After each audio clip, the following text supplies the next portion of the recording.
va, ahogándome una vez más. Te queme el aire en la piel y vivir me da igual. Συγγνώμη, Δεσποινής, ήρθα για τη δουλειά του νοσοκόμου. Ένα λεπτό παρακαλώ. Γενικό νοσοκομείο Καμάλας.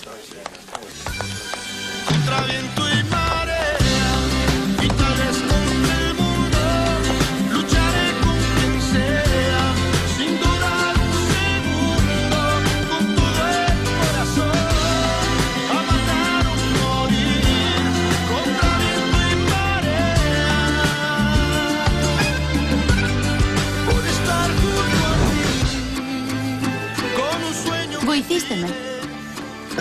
Συγγνώμη. Με συγχωρείς, αλλά βλέποντάς ανάμεσα σε όλα αυτά τα λουλούδια σκέφτηκα... Τι? Ότι αν η Άνοιξη είχε πρόσωπο, θα ήταν το δικό σου.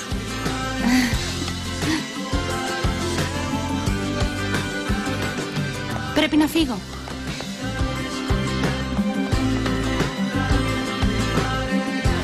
Τι όμορφη που είσαι.